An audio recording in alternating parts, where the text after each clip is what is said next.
Well, guess who's just turned up here? Duncan Watkins, the famous, the guy from Forrester, the James Bond of ITSM is here. And we're going to be talking about some good stuff. How you doing? I'm good, Barclay. How are you keeping? All good? I'm guessing you're probably quite pleased from the point of view your football team is doing pretty well at the moment. Doing well. They did last night, so into the playoff final. And finally a title challenge in Scotland.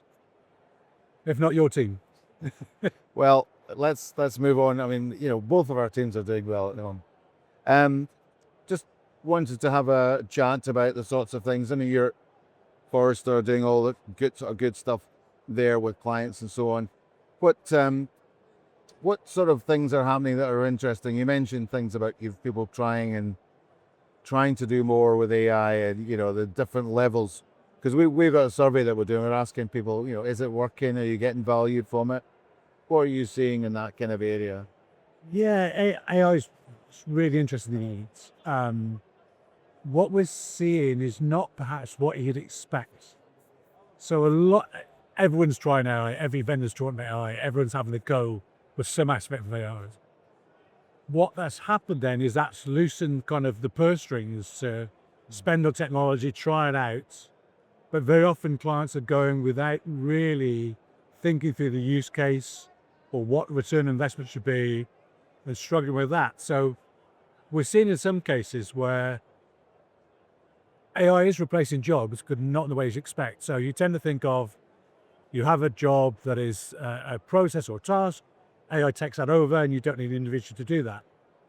What we're also seeing in conjunction with that, though, is some clients have spent big on AI, and there's like a shareholder shock almost to say, well, you spent this money, where's our return on investment?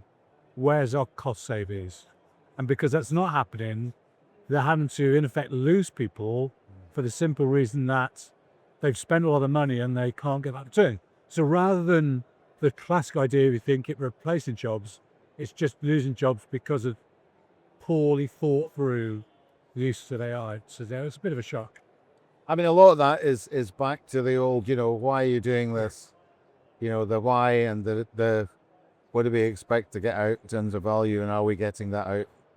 And I suppose the underestimating both the effort and the, how things work. I mean, is it coming? Is it? I mean, the classic thing was you do a project, and then you realize that there was other areas involved. Unforeseen crunch. Is that really what's happening? And that's exactly right. And that companies don't necessarily understand what or how they do things, right? So as long as we're fairly successful, we've got a fairly good growth rate in terms of revenue, we must be doing okay, right? And so if we bring this AI thing on, it'll make us even more profitable.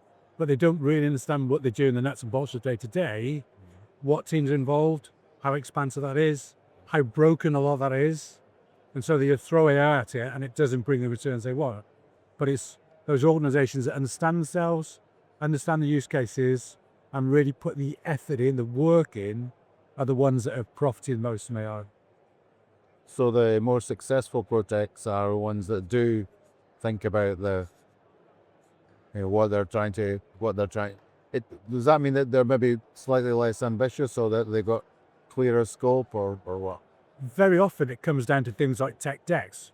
So where organizations have technical debt but don't really realize it, just throw in another technology on that, what agentic or whatever aspect of AI you might want, doesn't fix those underlying problems, doesn't fix that brokenness in the organization, or the difficulty with trying to manage a very complex IT landscape.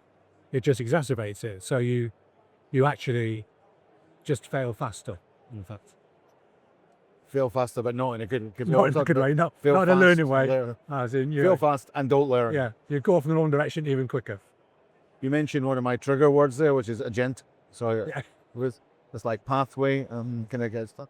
But I mean, that's another thing. I mean, we had a lot of stands and a lot of discussion last year about agentic, and nobody really knew what it is. Are we any further forward to that? Is it clearer as to what that actually involves?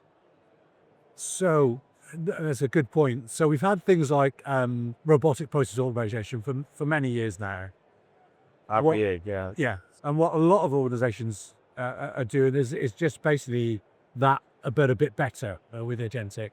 Whereas really what you're trying to do is actually not only automate some of that stuff, but really then to start to get it to do things in a better way that you wouldn't necessarily think of as a human. And we're seeing some organizations doing it well, but a lot aren't. A lot are still thinking about how can I automate a process rather than how can I get real value out of this very powerful technology I've got. So, I mean, just in terms of how to fix that, I mean, what worry really is it about having better skills across the board, or do we need more people in key roles with a very specific broad skill set or business voice, or what? I mean, what if you had to say one thing that would really make a difference? I don't think it's necessarily one or the other there, but I think focus on skills alongside the technology is important. Where you try and throw in technologies to fix things without thinking about how do I use this, what are the skills I use to exploit this as well as I can. Without doing that, then you just used to spend a lot of money on not much return. When you think of it in conjunction with how do my people use it, what do they need to improve upon to be able to really get the best of it out of this? How do they work together in teams? How do you kind of develop, or do you use it in a sprint style? Do you use it more, all those sorts of things.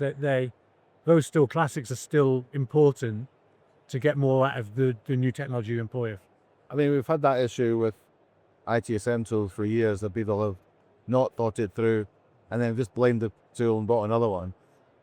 But it doesn't really have that impact that AI can have, that they can start, screwing up a company's business, or, that's the real, there's a huge risk with it, I guess. Yeah, that kind of that risk rewards balance changes considerably, and yes, you can get some real reward out of it, but you are substantially increasing the risks of the things that you can do to go wrong, and particularly when you're agentic AI systems to do things by themselves, without a human in the loop, you are, the risk profile exaggerates hugely. Up a certain type of creek without any steering equipment. Yeah. Yes. Okay, brilliant, Duncan. Thank you very much. Nice to see you, and we'll see you again sometime soon. Will do. Thanks, Thank you.